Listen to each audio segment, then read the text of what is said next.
Global ransomware attacks are at an all-time high, and now Americans are officially the biggest targets. At CyberGuy.com, you can click this little red button to sign up for my free CyberGuy Report newsletter. When it comes to ransomware, the U.S. now accounts for the biggest share of attacks. Over 43% of the last 1,900 reported attacks in the last year alone. Cybersecurity expert Steve Stone, head of Rubric Zero Labs, explains why Americans are getting hit so hard. What is it about somebody that makes them a juicy target individually for ransomware attacks? As an individual, it's largely being visible. That's the biggest thing. Ransomware actors, they're looking for something that's going to return value on their time. So they don't want to spend a ton of time finding the right target.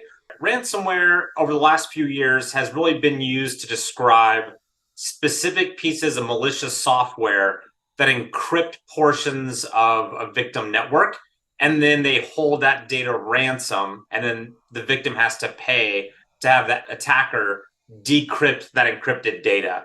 Ransomware has changed quite a bit over the last 18 to 24 months. It's moved from being just that piece of software that encrypts to really describing an intrusion that can do that, still focused on encrypting and locking up that data. There's also data extortion, where they'll steal data and then have a second ransom about leaking that data online unless a ransom is paid. Cyber crooks are also offering their nasty ransomware as a kind of do-it-yourself criminal toolkit called Ransomware as a Service, where hackers create and sell malicious software that can encrypt and extort your data. Ransomware as a Service is one of the dominant trends that we see now, which are distinct cyber criminal groups that build ransomware tools, that malicious software, and then effectively rent them out to other bad actors. On an individual level, what is it I need to be doing?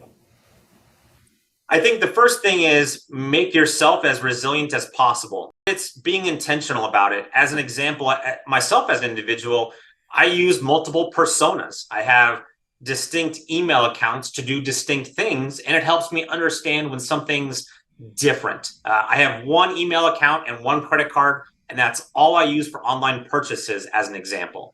If I see an email come into an email account other than that one about my Amazon purchase history, I know it's not real. I automatically know it's fake or it's malicious because I don't use that email account to do that kind of activity. Sounds very basic, but those types of things, my social media, everyone has social media. I use a specific set of accounts to do that, and it's not my work account. It's not my banking account. And so the ability to understand what you're doing and do it in discrete ways is the single biggest recommendation I would make to any individual.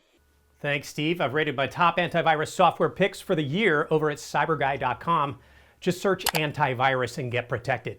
Be sure to sign up for my free newsletter while you're there.